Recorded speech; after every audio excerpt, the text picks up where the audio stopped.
Daniel's hands trembled as he touched the piano keys after his shift. The blind girl whispered, "Play for me." He didn't know her CEO mother stood frozen at the door, about to discover a truth that would shatter everything she believed.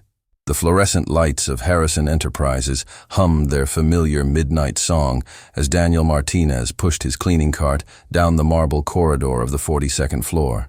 His hands, rough from years of manual labor, gripped the cart handle with the careful steadiness of someone who had learned long ago that invisible people must move through the world without leaving traces. At 35, Daniel had perfected the art of being unseen. His uniform, worn but meticulously clean, hung on a frame that had once been broader before grief and exhaustion had carved away everything except what was absolutely necessary for survival. His eyes, though tired, still held that stubborn spark of someone who refused to let circumstance define his worth, even when the world insisted otherwise. The executive floor was always the last stop on his shift. This was where the real power resided, where decisions that affected thousands of lives were made in offices that cost more to furnish than most people earned in a year. Daniel had learned to move through these spaces like a ghost, cleaning away the evidence of importance while remaining carefully invisible to those who mattered. Tonight, like every night, the silence was broken only by the soft swish of his mop against imported tile and the distant hum of the city below. Most of the offices were dark, their occupants long gone to homes that Daniel could only imagine. Penthouses with views, families gathered around dinner tables that didn't wobble, children whose biggest worry was which expensive summer camp to attend. His own daughter, Sophie, was 7 years old and asleep in their small apartment across the city, watched over by Mrs. Chen, the elderly neighbor who had become their lifeline since Daniel's world had collapsed. Since the accident that had taken his wife, Maria, and left him scrambling to piece together a life from the wreckage. Daniel paused at the massive windows that overlooked the city, allowing himself a moment he technically wasn't supposed to take. The skyline glittered with possibility, each light representing someone's dream, someone's ambition, someone's midnight oil burning toward a better tomorrow. He wondered, not for the first time, if any of those lights represented people like him. People who worked 3 jobs and still couldn't afford piano lessons for their daughters.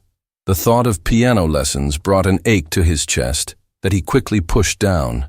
Some doors, once closed, were better left that way. Some dreams were better forgotten.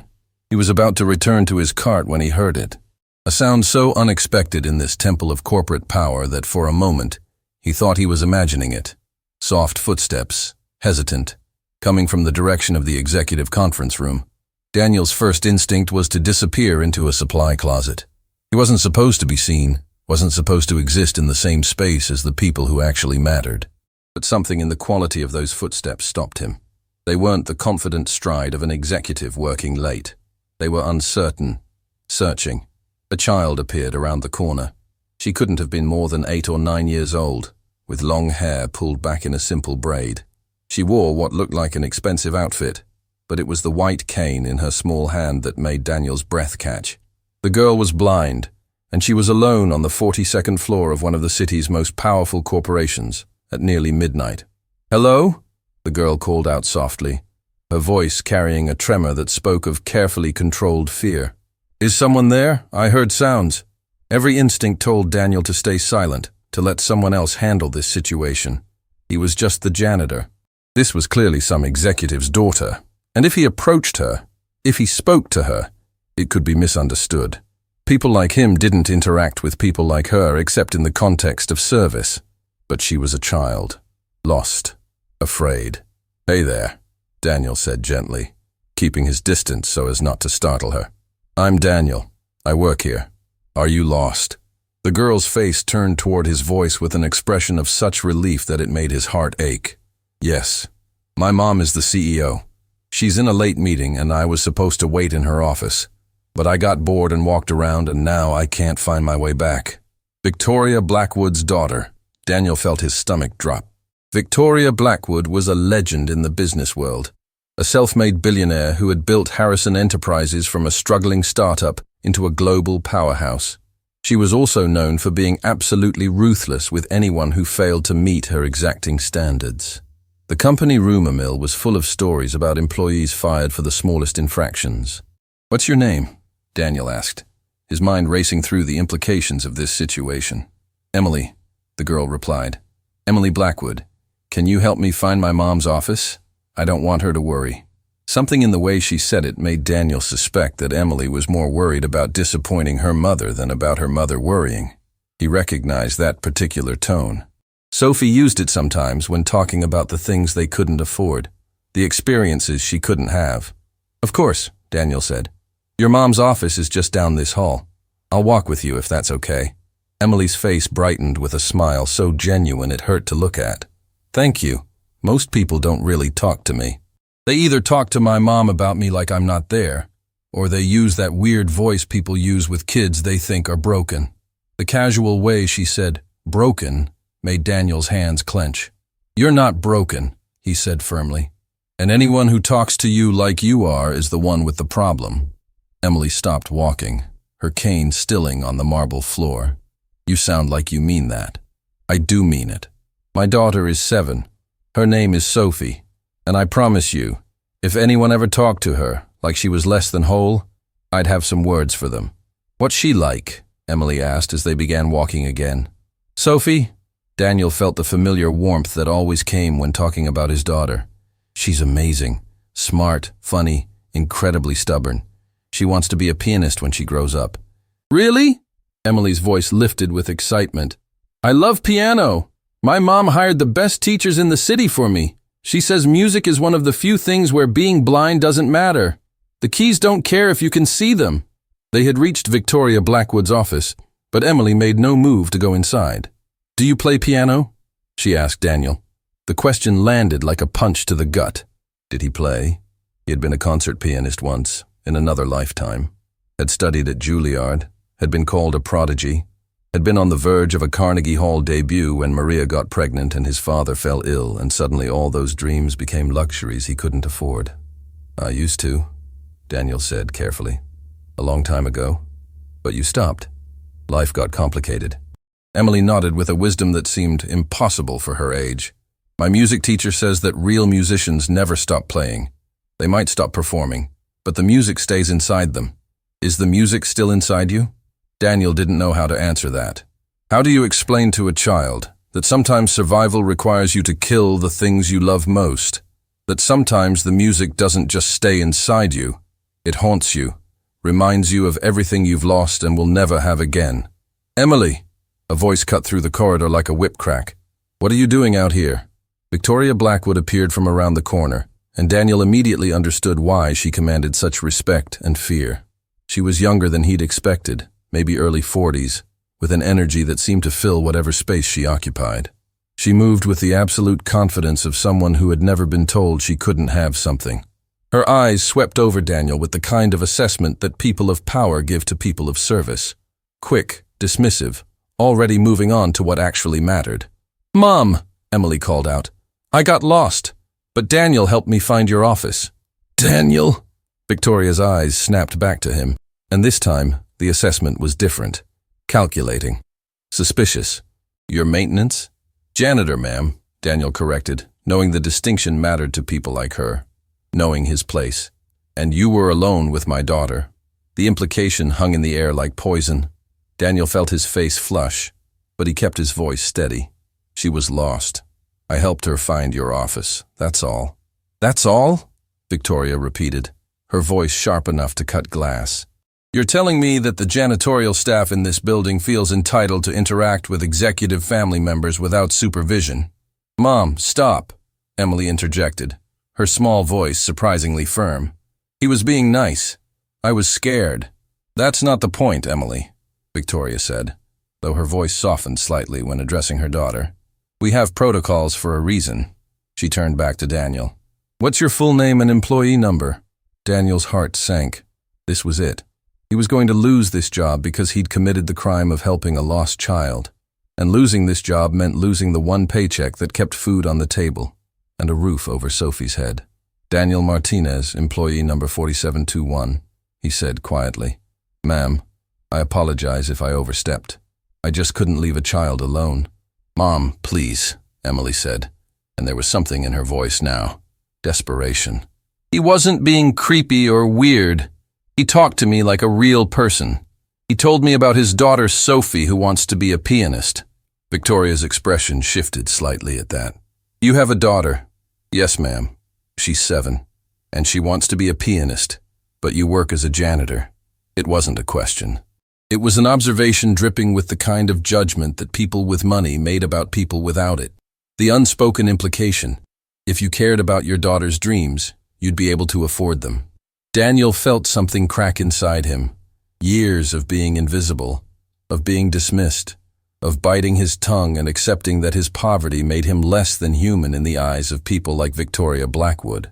It all came rushing up in a wave he couldn't quite contain. Yes, ma'am, he said, and his voice was steady, but there was steel underneath it now. I work as a janitor. I also work as a night security guard at Riverside Mall, and I deliver food on weekends. I do everything I can to provide for my daughter. And maybe I can't afford the best piano teachers in the city, but I teach her what I remember from when I studied at Juilliard before life had other plans. The silence that followed was absolute. Victoria Blackwood's face had gone completely still, her eyes fixed on Daniel with an intensity that made him want to disappear. Emily's mouth had fallen open slightly. You studied at Juilliard, Victoria said finally, and it wasn't a question. Yes, ma'am, a long time ago. And now you clean floors. Now I clean floors, Daniel confirmed, because that's what was available when my wife died and my daughter needed food and stability. Not everyone gets to keep their dreams, ma'am. Some of us just try to survive long enough to give our children a chance at theirs. He shouldn't have said it. He knew the moment the words left his mouth that he'd crossed a line, that speaking with anything other than servile deference to someone like Victoria Blackwood was professional suicide. But he was tired. So incredibly tired of being invisible, of being judged, of being treated like his poverty made him less than human. Victoria opened her mouth to respond, but Emily spoke first. The conference room, she said suddenly. There's a piano in the executive conference room. Mom had it put there for me to practice while she works late. Daniel, would you play something?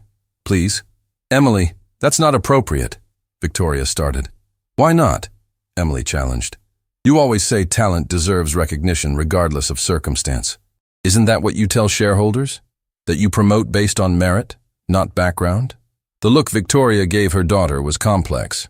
Pride mixed with exasperation, mixed with something else Daniel couldn't quite identify.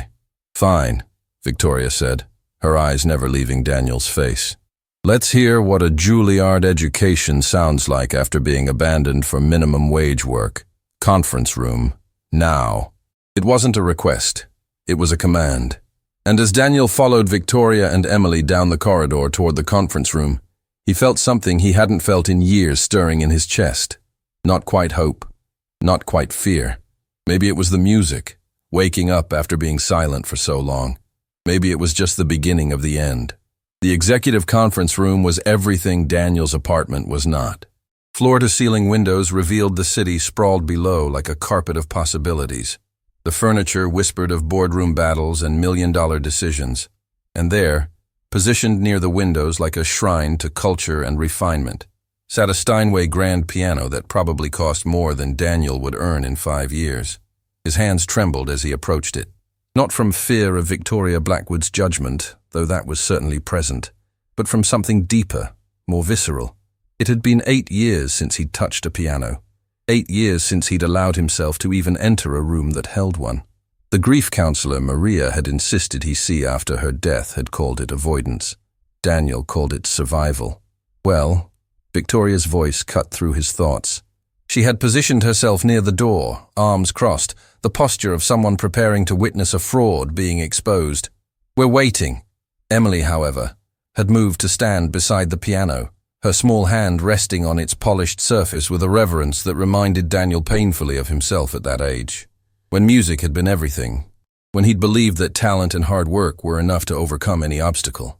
What should I play? Daniel asked, his voice rougher than he intended. Something that proves you're not lying about Juilliard, Victoria responded coolly. Something that justifies why I shouldn't call security right now for your presumption. Mom, Emily said quietly, but there was steel in her voice. Stop being mean. Victoria's face flickered with something that might have been shame, but it passed too quickly for Daniel to be sure. In the corporate world, Victoria Blackwood was known for her ruthless efficiency. Apparently, that efficiency extended to how she processed emotions. Daniel sat at the piano bench, and the familiarity of the position hit him like a wave. His body remembered what his mind had tried to forget. The straight back, the relaxed shoulders, the way his hands naturally found their position above the keys even before conscious thought caught up. "Play what makes you feel something," Emily said softly. "That's what my teacher always says. Music without feeling is just noise." Daniel closed his eyes. And without planning it, without thinking it through, his hands found the opening notes of Chopin's Nocturne in E-flat major, Opera 9, number 2. It had been Maria's favorite. The first note rang out in the silent conference room, and Daniel felt something inside him crack open. 8 years of careful control, of refusing to feel, of simply surviving rather than living. It all came pouring out through his fingertips and into the keys. The music filled the space with a kind of aching beauty that only comes from someone who has truly suffered. Each note carried weight, history, loss. This wasn't the playing of a talented student, or even a skilled professional. This was the playing of someone for whom music was the only language adequate to express what words could never touch. Daniel's fingers moved across the keys with a fluidity that spoke of thousands of hours of practice. But more than that, they moved with the kind of emotional intelligence that couldn't be taught. He knew exactly when to let a note linger, when to pull back, when to surge forward. The nocturne became a conversation between grief and hope, between what was lost and what might still be possible. He had forgotten this.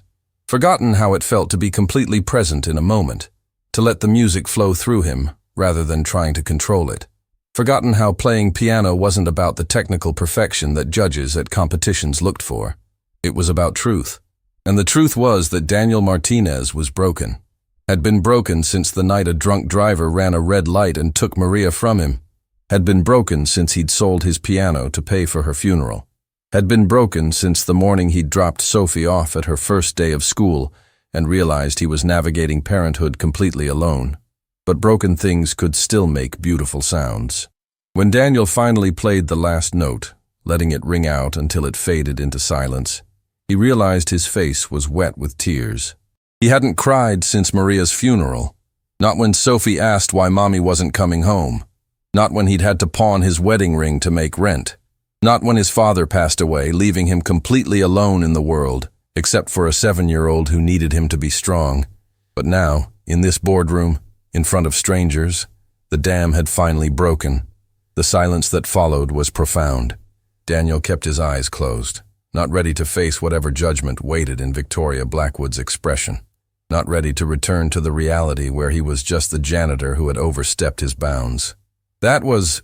Emily's voice broke through the quiet, and when Daniel finally opened his eyes and looked at her, he saw that she was crying too. That was the most beautiful thing I've ever heard. Her choice of words struck him. Ever heard. Not one of the most beautiful things. Not really pretty. The most beautiful thing she had ever heard.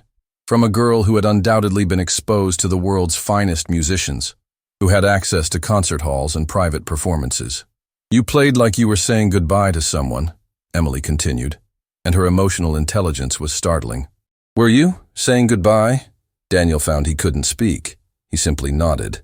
"My mom plays recordings of famous pianists for me sometimes," Emily said, moving closer. "And they're technically perfect. Every note exactly right.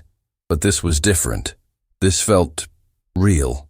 Daniel finally looked at Victoria, prepared for the dismissal, the mockery, the confirmation that his moment of vulnerability had been a mistake. But what he saw on her face stopped him cold. Victoria Blackwood was crying. Not the delicate tears of someone trying to maintain composure. Real tears, streaming down her face unchecked, her carefully constructed armor completely shattered by 3.5 minutes of music. Victoria started, then stopped. She seemed genuinely at a loss for words, and Daniel suspected that was not a familiar experience for her. "That was extraordinary," came a voice from the doorway. All three of them turned to see an elderly man standing at the entrance to the conference room.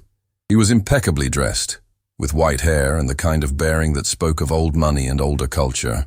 His eyes, however, were fixed on Daniel with an intensity that was almost uncomfortable. "Robert," Victoria said, and Daniel noticed she quickly wiped her eyes. "I didn't know you were still in the building. I was reviewing the quarterly reports in my office when I heard music," the man said, moving into the room.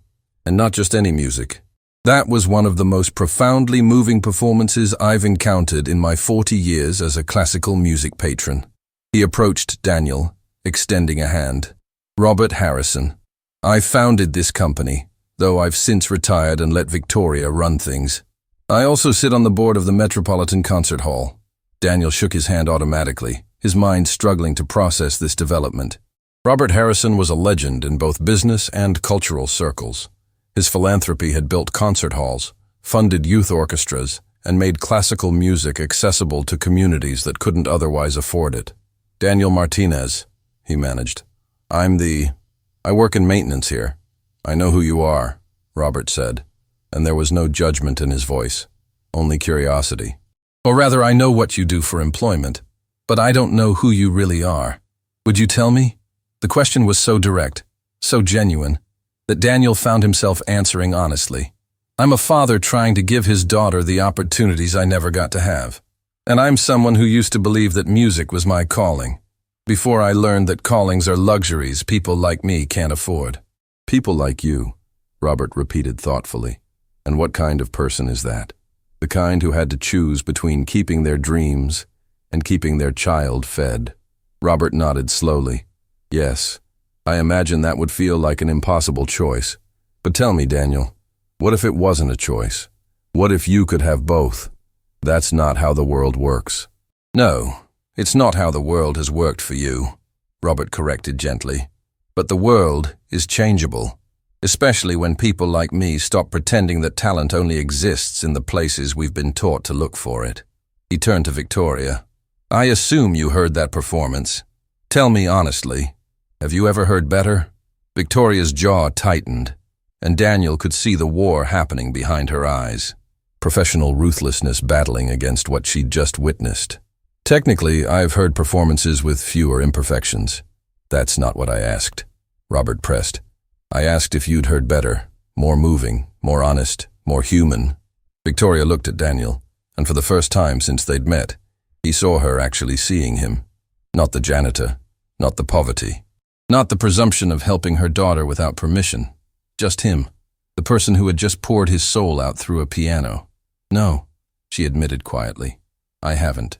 "Then we have a problem," Robert said, moving to sit in one of the conference room chairs with the air of someone settling in for a long conversation.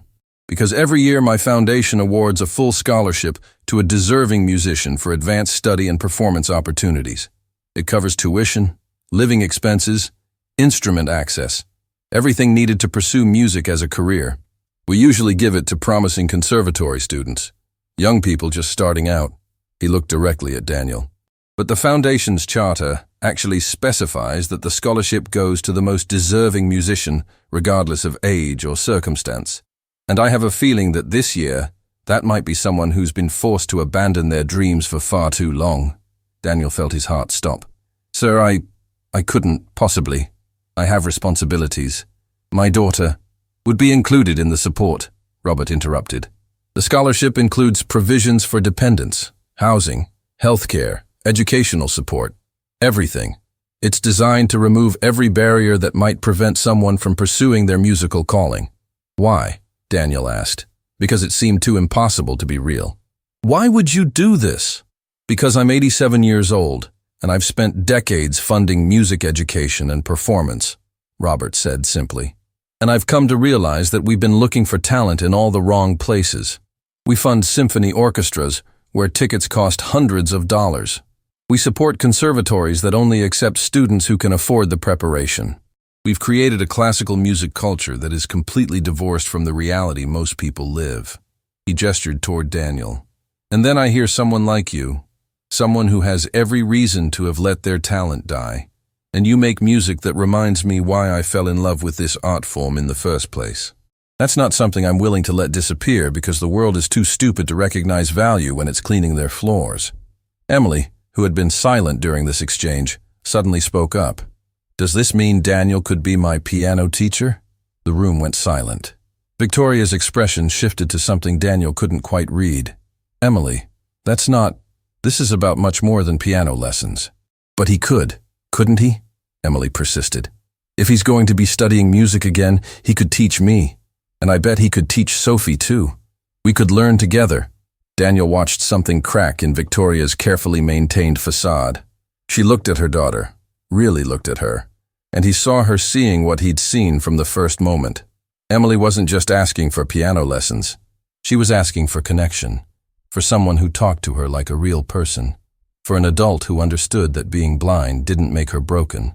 "What does your daughter know about your musical background?" Victoria asked Daniel suddenly. The question hit like a physical blow. "Nothing," Daniel admitted. "I've never told her. Never let her see me even touch a piano." "Why not?" "Because I didn't want her to know what I'd given up. Didn't want her to feel like she was the reason I'd failed."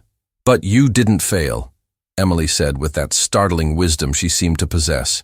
"You chose her. That's not failure. That's love." Daniel felt fresh tears threatening.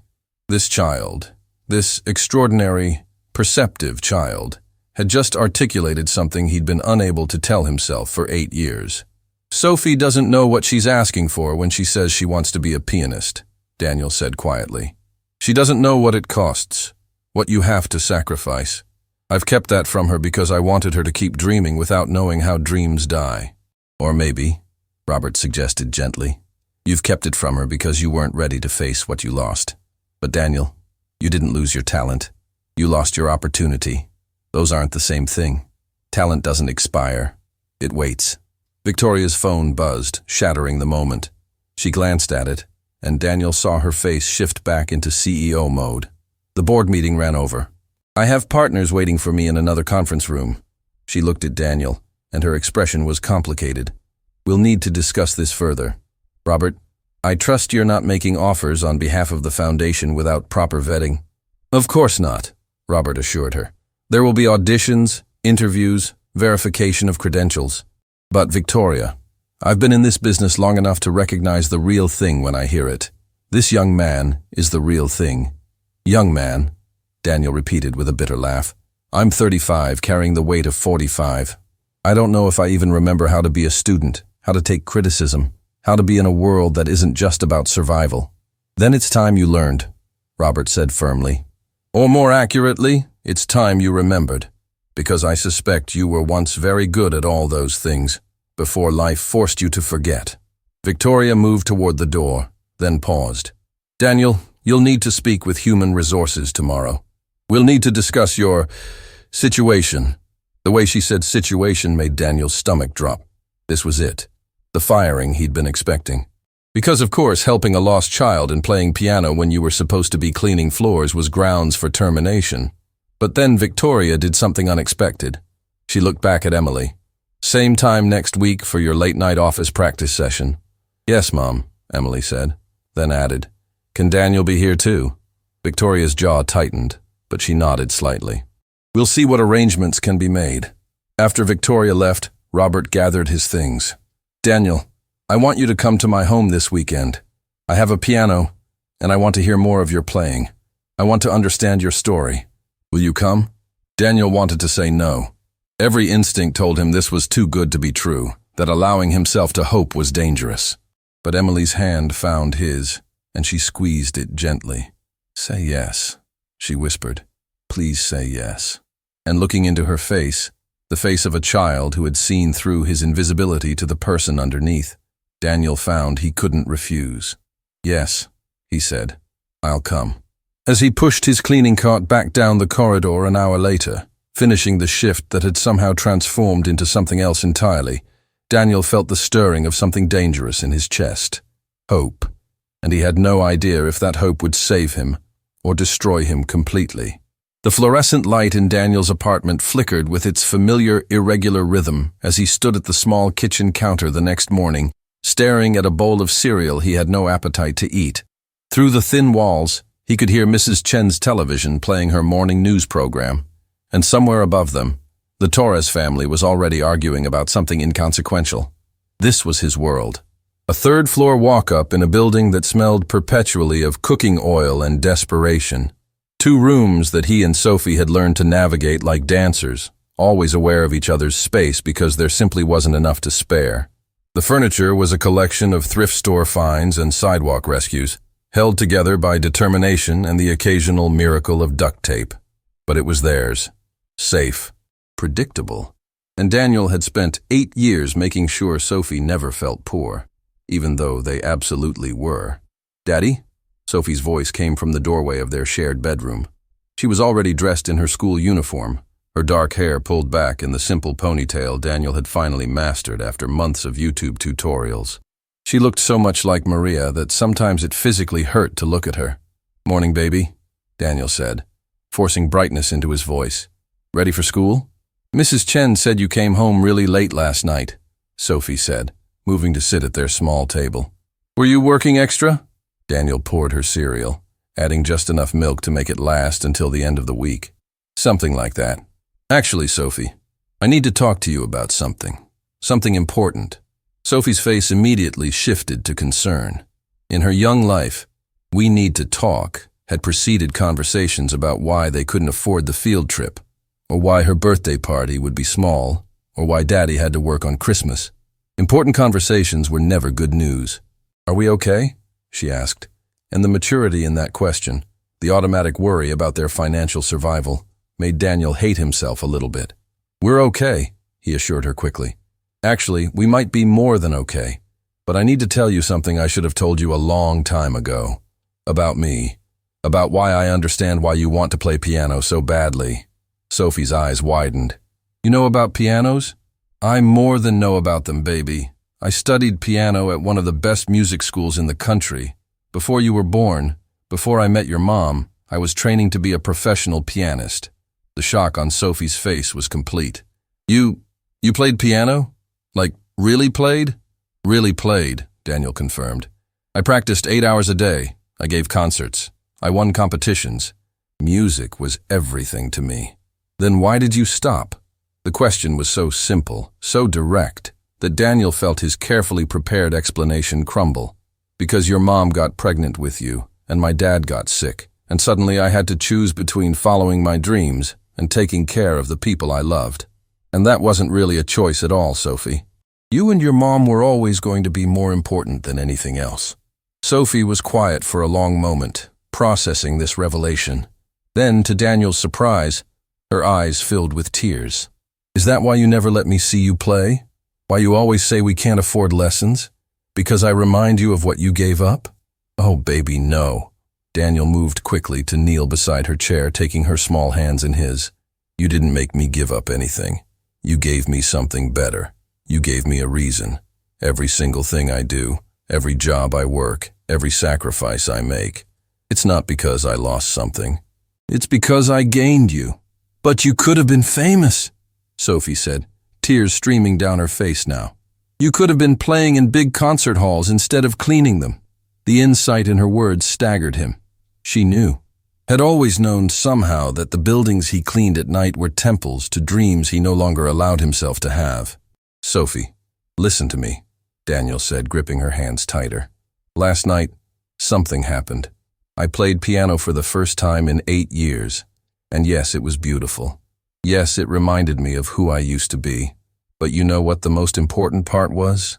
The whole time I was playing, I was thinking about you, about how much I want you to have every opportunity I didn't, about how your dreams matter more to me than mine ever did." "That's not fair," Sophie whispered. "You should get to have dreams too. What if I told you that maybe now I can?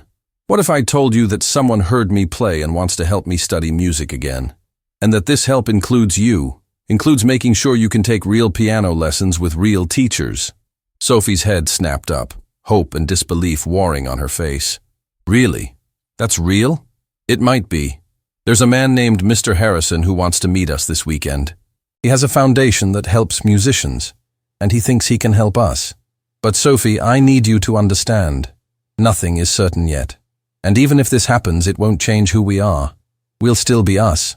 Will you teach me?" Sophie asked suddenly. "If you're learning piano again, will you teach me what you know?" Daniel felt something crack open in his chest. Every single thing I know. Every single thing I remember, I promise.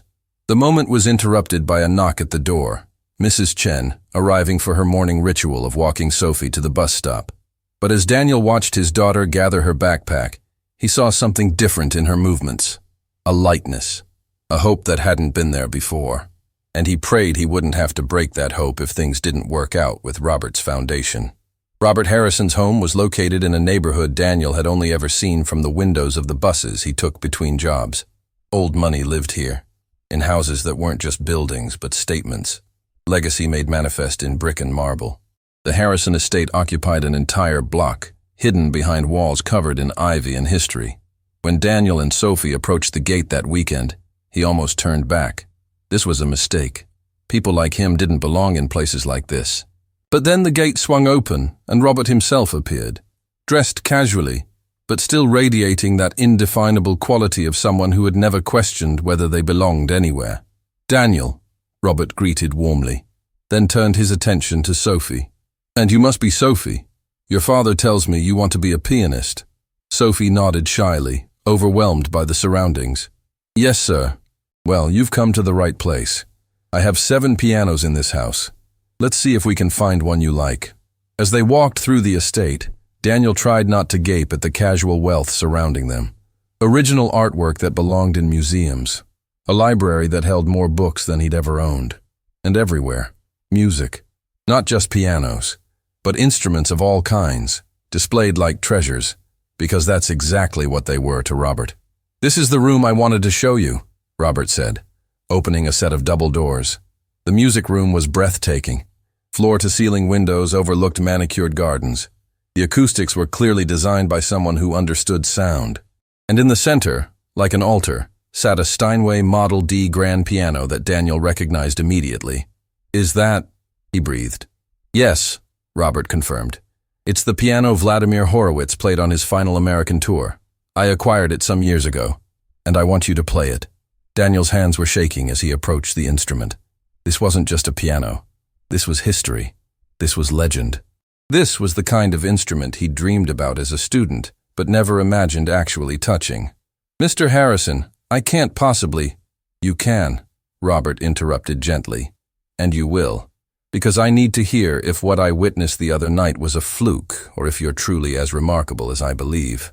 Sophie had moved to stand beside the piano, her hand reaching out tentatively to touch the polished wood. "Daddy, it's so beautiful." "It is," Daniel agreed. "And it deserves to be played by someone much better than me." "How about you let me be the judge of that?" Robert suggested. "Play something for your daughter. Show her why you fell in love with music in the first place." Daniel sat at the bench, and Sophie immediately moved to stand beside him, exactly as Emily had done. There was something powerful about children, and their instinctive understanding that music was meant to be shared, not just performed. "What should I play, baby?" Daniel asked Sophie. "Something happy," she said. "You're always sad when you think I'm not looking. Play something happy." The request hit him harder than any technical challenge could have. His daughter had seen through every attempt he'd made to hide his grief, his exhaustion, his quiet desperation. She'd been watching, understanding more than he'd given her credit for. So Daniel played Debussy's Clair de Lune, not the mournful interpretation most pianists favored, but a lighter version, playful, full of the wonder that Sophie still possessed, despite everything life had thrown at their little family. His fingers moved across the keys with a freedom he hadn't felt when playing Chopin. That performance had been about grief. This one was about hope, about imagining a future where music wasn't something lost, but something shared, where his daughter could experience the joy he'd once known without the pain that had come with it. Sophie watched his hands with absolute focus, her young mind clearly trying to understand how fingers could create something so beautiful. And Daniel realized this was what he'd been robbing her of by hiding his past. Not just the knowledge that her father could play, but the understanding that beauty could be created even in the midst of hardship. When he finished, Robert was smiling. That was different from the other night. Technically just as accomplished, but emotionally lighter, Daniel finished. Because I wasn't playing for myself. I was playing for her. And that, Robert said, is exactly what great musicians understand. Music isn't about the player. It's about the listener. It's about connection. You clearly understand that instinctively. A voice from the doorway made them all turn. That's a lovely philosophy, Father. Though I wonder if it applies to someone who's been lying about their qualifications. Victoria Blackwood stood in the entrance to the music room, and her expression was anything but friendly. Beside her, looking uncomfortable in an outfit that screamed, "Chosen by Mother," was Emily. "Victoria," Robert said, and Daniel heard a warning in his tone. "I didn't know you were coming," Emily insisted. Victoria said coolly, moving into the room with the controlled grace of a predator. "She's been talking about nothing but Daniel and his daughter all week. I thought it was time I understood exactly who we're considering giving a life-changing opportunity to." Daniel stood quickly, instinctively positioning himself between Victoria and Sophie. "Mrs. Blackwood, I had our HR department do some research," Victoria interrupted, pulling out her phone. "Daniel Martinez, graduated from Juilliard 15 years ago. Promising career cut short when you dropped out of the concert circuit. Then, nothing. 8 years working minimum wage jobs, 3 different employers in the last year alone, and according to your building super, you're frequently late on rent." Each fact was delivered like a weapon. Daniel felt Sophie pressing against his side, confused and frightened by this woman's hostility. "What exactly is your point, Victoria?" Robert asked, and now there was steel in his voice. "My point is that talent isn't enough. Talent without reliability, without stability, without the ability to follow through. That's not someone we should be investing in. That's someone who will take our money, waste our time, and end up right back where they started." "Mom, stop," Emily said quietly from the doorway. "Emily, adults are talking." "No," Emily said more firmly, moving into the room. "You're not talking. You're being cruel, and I don't understand why." Victoria's face flickered with something that might have been shame, but it passed too quickly. "I'm being practical. I'm protecting the Foundation's resources from someone who has a documented history of giving up when things get difficult." "I didn't give up," Daniel said, and his voice was steady despite the rage building in his chest. "I made a choice to keep my family alive instead of pursuing my dreams. That's not giving up. That's called being a parent. But I don't expect someone like you to understand that." "Someone like me?" Victoria's eyebrows rose. "And what exactly do you know about me?" "I know you're someone who judges people by their bank accounts instead of their character," Daniel shot back. "I know you're someone who thinks poverty is a moral failing instead of a circumstance. And I know you're raising a daughter who is kinder, wiser, and more human than you are, which means somewhere under that armor, you must have something good in you that she inherited." The silence that followed was explosive. Robert looked like he was suppressing a smile. Emily's mouth had fallen open in shock, and Victoria's face had gone through several shades of emotion before settling on something Daniel couldn't quite identify. "How dare you?" Victoria said finally, but her voice lacked conviction. "Mom," Emily said, and she'd moved to stand beside Sophie now. The 2 girls, one blind and one sighted, one wealthy and one poor, presenting a unified front. "Daniel didn't do anything wrong.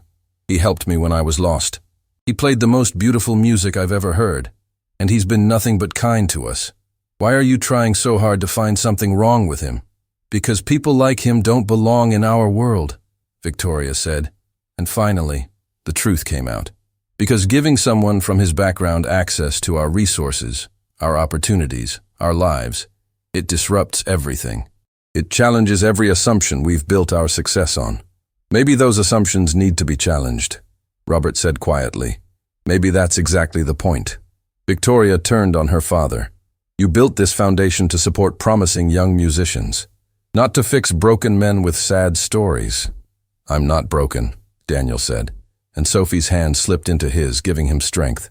"I'm bent. I'm tired. I'm struggling, but I'm not broken. And my daughter deserves to see that no matter how hard life gets, you don't give up on the things that make you human." "That's very noble," Victoria said. "But nobility doesn't pay bills. Nobility doesn't turn struggling janitors into successful musicians. You want to know what I learned building my company from nothing? That dreamers who can't execute are worse than people who never dream at all. At least the latter don't waste everyone's time." "You built your company from nothing," Robert interjected, and now there was something dangerous in his voice. "Victoria, you built your company with a $10 million loan from me. You built it with connections I provided. You built it with the safety net of knowing that if you failed, you'd still have a home, still have opportunities, still have a future. Victoria's face had gone pale. So before you judge Daniel for working minimum wage jobs to feed his daughter, before you accuse him of not following through, maybe you should acknowledge that you've never had to make the kinds of choices he's made.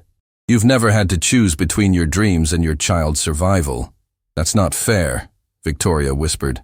No, it's not, Robert agreed. It's not fair that Daniel has had to work 3 jobs while you get to pretend you're entirely self-made. It's not fair that Emily needs a piano teacher who actually sees her as a person instead of a disability to be managed. And it's not fair that you're so terrified of your own advantages being questioned that you'd rather destroy someone else's chance than face your own privilege. Daniel watched Victoria's carefully constructed facade crumble. She looked at Emily, at Sophie, at Daniel, and finally at her father. And in her eyes, he saw something he hadn't expected to see. Fear.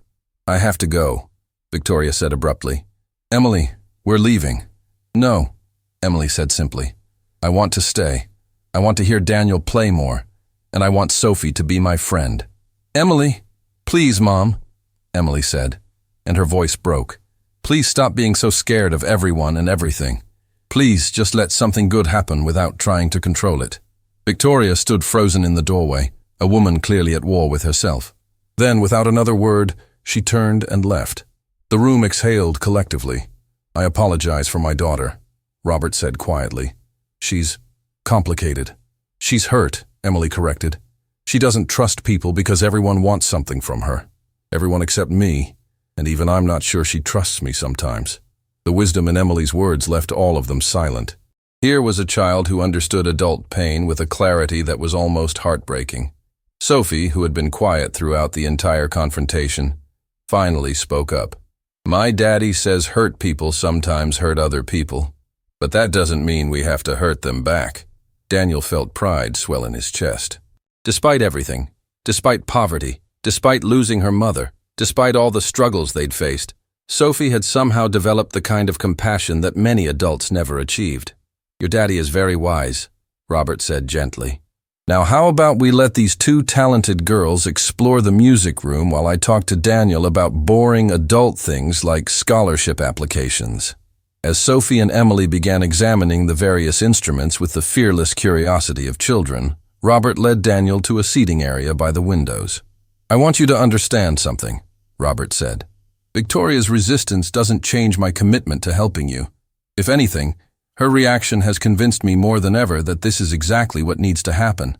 Why? Daniel asked. Why fight your own daughter over a stranger? Because you're not fighting for yourself, you're fighting for Sophie.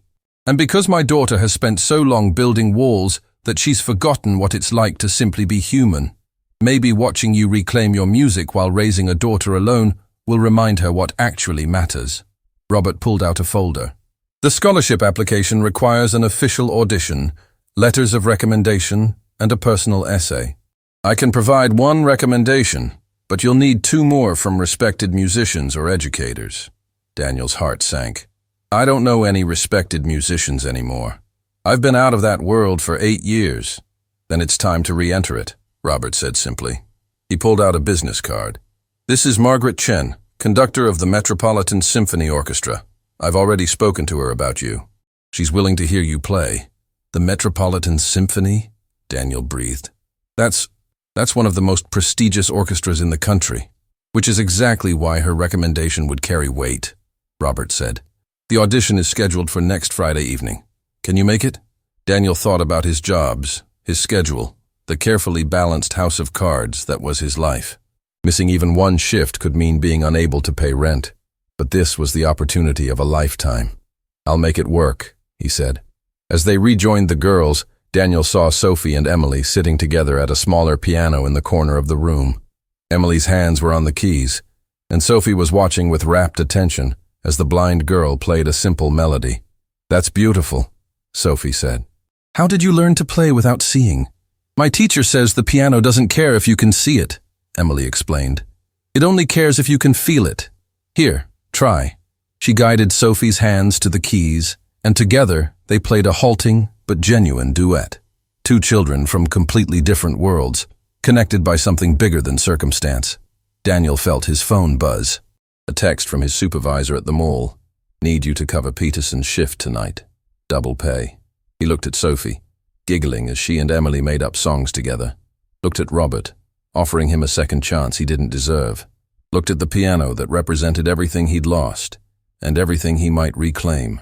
And he made a decision. I'll be there, he texted back. Because before he could be a musician again, he had to make sure he was still a father who could provide. Some dreams had to wait. Some dreams always had to wait. But for the first time in 8 years, he believed they might not have to wait forever. The Metropolitan Symphony Hall rose before Daniel like a monument to everything he'd once dreamed of becoming. Its marble columns and ornate architecture spoke of a world he'd glimpsed briefly as a student, then lost completely when reality intervened. Now, standing in the lobby with his hands shaking and his heart hammering against his ribs, he felt like an imposter about to be exposed. Mr. Martinez? A woman in her 60s approached with the graceful efficiency of someone who had spent decades navigating the politics of classical music. I'm Margaret Chen, principal conductor. Mr. Harrison spoke highly of you. Margaret Chen was a legend. She'd broken barriers as one of the first Asian American women to lead a major American orchestra, and her interpretations of Mahler and Beethoven were considered definitive. The fact that she was willing to hear him play felt simultaneously like a blessing and a setup for devastating disappointment. Thank you for taking the time, Maestro Chen, Daniel said, hoping his voice didn't betray how terrified he was. I know you must be incredibly busy. Robert Harrison doesn't make requests lightly, Margaret said, studying him with eyes that seemed to see past his worn jacket and cheap shoes to something underneath. He said you played Chopin in a way that made him cry. I haven't cried at a performance in 15 years. I'm curious to see if you can change that. She led him through corridors lined with photographs of legendary performances and famous musicians. Each image was a reminder of the heights he'd once aspired to and the depths he'd fallen to. By the time they reached the main stage, Daniel's hands were trembling so badly he wasn't sure he'd be able to play at all. The concert hall was empty, except for a handful of orchestra members scattered in the seats. The core evaluation committee, Margaret explained. The piano on stage was a Steinway Model D, identical to the one in Robert's music room, but somehow more intimidating in this context. This was where careers were made or destroyed, where talent was judged by people who had dedicated their lives to perfection. What will you play for us? Margaret asked, taking a seat in the center of the auditorium. Daniel had prepared Rachmaninoff's Piano Concerto No. 2, one of the most technically demanding pieces in the repertoire. He'd spent every spare moment of the past week practicing on the piano Robert had graciously offered him access to. His fingers knew the notes. His muscle memory was slowly returning. But standing alone on that stage, he realized he'd made a terrible mistake. Rachmaninoff required an orchestra. It required context. And more importantly, it required a kind of confidence he simply didn't possess anymore. I prepared Rachmaninoff, Daniel admitted. But standing here now, I realize that was arrogant. I can't do justice to a concerto without an orchestra, and I can't pretend to be the pianist I was 15 years ago. Then who are you now? Margaret asked, and it wasn't a dismissal. It was genuine curiosity. Daniel thought about Sophie, waiting at home with Mrs. Chen, practicing the simple scales he'd taught her on a keyboard he'd bought at a pawn shop for $30. He thought about Emily, who heard music differently than anyone he'd ever known. He thought about Victoria, whose anger was clearly masking something deeper and more painful. I'm someone who forgot how to play for myself, Daniel said slowly, and had to learn how to play for the people I love. If that's acceptable, I'd like to play something different. Play whatever feels true, Margaret said simply. Daniel sat at the piano and began to play Schumann's Träumerei, Dreaming. It was a piece most piano students learned young, technically simple compared to Rachmaninoff, but emotionally complex in ways that only adults who had lived and lost could fully express. He played it as a lullaby for Sophie, for all the nights she'd fallen asleep to the sound of sirens and arguments through thin walls while he worked. He played it as a farewell to Maria, who had believed in him even when he'd stopped believing in himself. He played it as a question to the universe. Was it still possible to dream when you'd spent so long just surviving? The music filled the empty hall with an intimacy that felt almost inappropriate in such a grand space. This wasn't a performance meant for thousands. It was meant for one person at a time. For the listener who needed to hear that they weren't alone in their struggle, that beauty could still exist in the midst of pain. When the final note faded, Daniel kept his eyes closed. He couldn't bear to see disappointment on Margaret's face. Couldn't stand to have this fragile hope crushed by reality. That, Margaret's voice came from much closer than he expected, was the most honest performance I've heard in this hall in years. Daniel opened his eyes to find her standing right beside the piano, tears streaming down her face. "Technically, you're rusty," she continued, her professional assessment cutting through the emotion. "Your pedaling was inconsistent and there were 3 timing issues in the middle section. But emotionally, you understand something most trained musicians spend their entire lives trying to learn." "Which is?" Daniel asked, hardly daring to hope. "That music isn't about perfection. It's about truth. And you, Mr. Martinez, played the truth." She pulled out a folder. "I'll write your recommendation letter, but I want something in return." Daniel's stomach dropped. There was always a catch, always a price. "I want you to consider conducting a workshop," Margaret continued. "Once you're settled in the scholarship program, I have students, talented students from privileged backgrounds who play perfectly and feel nothing. They need to meet someone who remembers what it costs to make music, someone who understands that technique without humanity is just noise." Before Daniel could respond, his phone buzzed urgently in his pocket. He tried to ignore it, but it buzzed again and again. "I'm sorry," he said, pulling it out. "It's my daughter's school. I need to—" "Take it," Margaret said immediately. "Mr. Martinez," the school nurse's voice was strained. "Sophie fell during recess. She's okay, but she's asking for you. Can you come?" "I'm on my way," Daniel said, already moving toward the exit. He turned back to Margaret. "I'm sorry. I have to go," she said firmly. "That's exactly the kind of priority that makes you the person Robert believes you are." Daniel arrived at Sophie's school to find her in the nurse's office with a scraped knee and tear-stained face. But it wasn't the physical injury that had upset her. The other kids were talking about the talent show, Sophie said quietly as Daniel cleaned her knee, about how they're all going to play piano or sing with professional voice coaches. And I told them I was learning piano too, but they laughed. They said poor kids can't really learn music.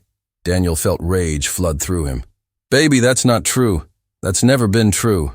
"But Daddy, they're right, aren't they? We can't afford real lessons. We can't afford a real piano. I'm learning on a keyboard that doesn't even have weighted keys. How can I compete with kids who have everything?" "Do you know what the greatest pianist of the 20th century said?" Daniel asked, sitting beside her.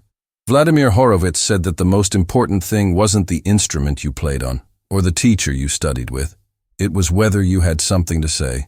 And Sophie, you have more to say than kids who've never wanted for anything in their lives." "But I want to be good," Sophie whispered. "Really good. Good enough that you're proud of me." "I'm already proud of you," Daniel said, his voice breaking. "You could never touch another piano and I'd be proud of you. But if you want to be really good, then I'll teach you. Everything I know, every trick, every technique, every secret. We may not have money, but we have something better. We have each other." His phone rang again. This time it was a number he didn't recognize. "Mr. Martinez, this is Patricia Reynolds from Harrison Foundation's Board of Directors," a crisp voice said. "We've received your scholarship application and 2 strong letters of recommendation. However, we've also received some concerning information about your employment history and financial situation. We'd like to schedule an interview to address these concerns." Daniel's blood ran cold. "What kind of concerns?" "It's been brought to our attention that you've had 3 different employers in the past year and have been consistently late on rent payments. We need to determine whether you have the stability necessary to complete a rigorous musical education program. Victoria." It had to be Victoria, escalating her campaign to disqualify him. "When would you like to meet?" Daniel asked, trying to keep his voice steady. "Tomorrow morning at 9. Can you make that work?" Tomorrow morning was his shift at the building.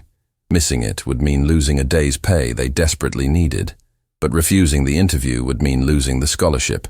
"I'll be there," Daniel said. As he walked Sophie home from school, his mind was spinning. Every step forward seemed to come with 2 steps back.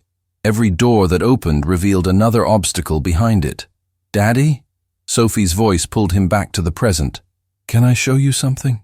When they got home, Sophie pulled out her school notebook. Inside, she'd written out musical notation, simple melodies, but done with careful precision. "Emily sent me these," Sophie explained. "She said they're songs she made up. She told me that music doesn't have to be from books. We can make our own." Daniel looked at his daughter's face, lit up with excitement despite the afternoon's disappointments, and he made a decision. "How would you like to come with me tomorrow?" he asked. "To the foundation interview. I think they should meet the person I'm doing all of this for." The Harrison Foundation offices occupied an entire floor of a building that made Daniel's workplace look like a maintenance closet. Sophie held his hand tightly as they entered, her school uniform carefully pressed, her hair braided with extra care. The interview panel consisted of 5 people seated around a conference table. Patricia Reynolds, the woman who had called, sat at the head. And to Daniel's complete lack of surprise, Victoria Blackwood sat at the other end, her expression unreadable. "Mr. Martinez," Patricia began, "thank you for coming. And who is this young lady?" "My daughter, Sophie," Daniel said. "I hope it's all right that I brought her.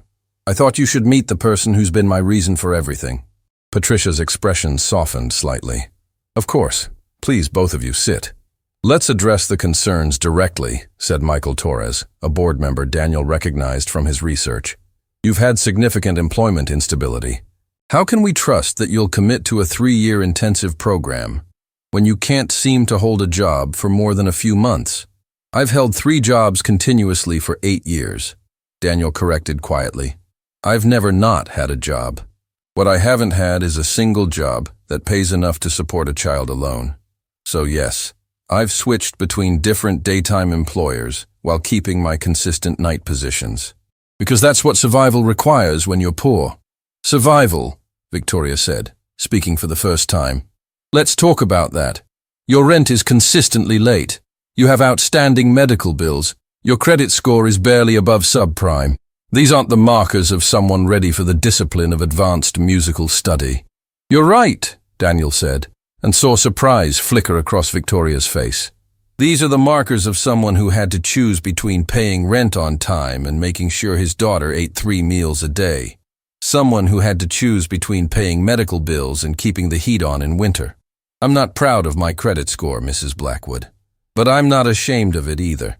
It's the score of a person who prioritized their child's well-being over their financial reputation." "Pretty words," Victoria said, but there was less conviction in her voice than before. "But the foundation invests significant resources in its scholars. We need assurance that investment won't be wasted." "Then ask her," Sophie said suddenly, and everyone turned to look at her.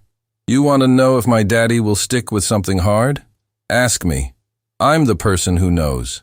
"Sophie, you don't have to," Daniel started. "No, I want to," Sophie interrupted, and there was steel in her young voice. "You want to know if my daddy finishes things? He worked 3 jobs when my mom died so I wouldn't have to change schools. He taught himself to braid hair by watching videos because I wanted pretty hair like the other girls. He reads to me every single night even when he's so tired he can barely keep his eyes open. He's never missed a parent-teacher conference, never forgotten a school event, never made me feel like I was a burden even though I know how hard everything is." Tears were streaming down Sophie's face now, but she kept going. "You think he's not stable? He's the most stable thing in my entire life. He's the reason I know that love is real even when everything else is falling apart. And if you can't see that, then maybe you shouldn't be deciding who gets help and who doesn't." The silence in the room was absolute. Patricia was openly crying. Michael Torres was staring at Sophie with something like awe. And Victoria's carefully maintained composure had completely crumbled. "I think," Patricia said finally, "we've heard enough. The board will deliberate and provide a decision within the week." As they stood to leave, Victoria spoke. "Wait, Daniel, can I speak with you privately?" Sophie squeezed his hand. "It's okay, Daddy. I'll wait outside." When they were alone, Victoria seemed to struggle with words, a rare occurrence, Daniel suspected. "Your daughter," Victoria finally said, "reminded me of something I've been trying to forget." "What's that?" "That money doesn't make you a good parent. Stability doesn't make you a good parent. Being present, being consistent, being willing to sacrifice everything, that's what makes you a good parent." She paused. I've given Emily every advantage money can buy. The best schools, the best teachers, the best opportunities. But I've never read to her every night. I've never learned to braid her hair. I've never made her feel like she was my priority instead of my obligation. It's not too late, Daniel said quietly. She's still young. You still have time. Do I? Victoria's voice cracked. She asked me last night why I don't like you. Do you know what I told her? That I don't trust people who want something from me. And she said, maybe he just wants to be seen. And I realized that's exactly what she wants from me. To be seen. Not as a responsibility or a complication or something to be managed. Just seen. Why are you telling me this? Because I'm going to recommend that the board approve your scholarship, Victoria said. Not because you've proven you deserve it, though you have, but because my daughter believes in you. And maybe it's time I started believing in what she sees in people. She moved toward the door, then paused. There's one condition, though. Daniel's stomach tightened. What condition? You accept my standing offer. Emily needs a piano teacher, not just someone technically skilled. Someone who understands what it's like to love something so much that losing it would destroy you. Someone who won't treat her blindness as a limitation. Someone who will see her the way Sophie sees you.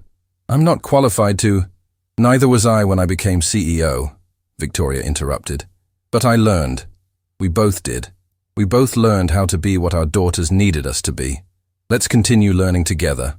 When Daniel emerged from the conference room, Sophie was sitting in the waiting area, and beside her, to his complete surprise, was Emily, with Robert Harrison. Grandpa brought me to surprise you, Emily said happily. Did it go okay? I think, Daniel said, looking back at Victoria standing in the doorway. It went better than I could have imagined. That evening, back in their small apartment, Daniel sat at the pawn shop keyboard with Sophie beside him. I'm going to teach you something my professor taught me at Juilliard, Daniel said. He said that every great musician needs to know 3 things. First, technique, how to play the notes correctly. His fingers demonstrated a simple scale, and Sophie mimicked him carefully. Second, interpretation, how to make those notes mean something.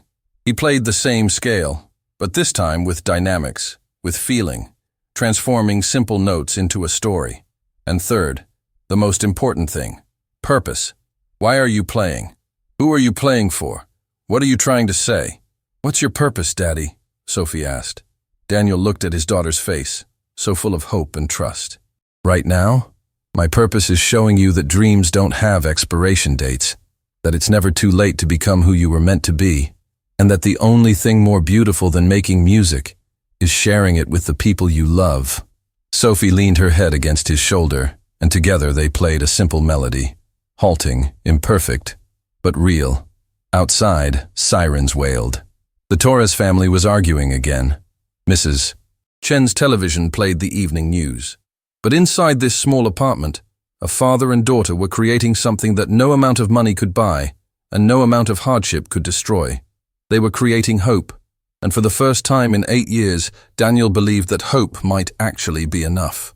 3 months later, Daniel stood backstage at the Metropolitan Symphony Hall, no longer as a janitor, but as a scholarship recipient preparing for his debut performance. Sophie and Emily sat in the front row, holding hands. The board had approved his scholarship unanimously. Victoria's recommendation had been the deciding factor, a letter that acknowledged her own prejudices and praised Daniel's unwavering commitment to fatherhood and music. In those months, everything had shifted. Daniel studied intensively while teaching both girls piano. Sophie's natural talent bloomed under real instruction. Emily's playing deepened with emotion she'd never accessed before. And Victoria learned to be present, attending every lesson, slowly rebuilding the relationship with her daughter. Ready? Margaret Chen asked, appearing beside him. As ready as I'll ever be, Daniel replied. He walked onto the stage to thunderous applause.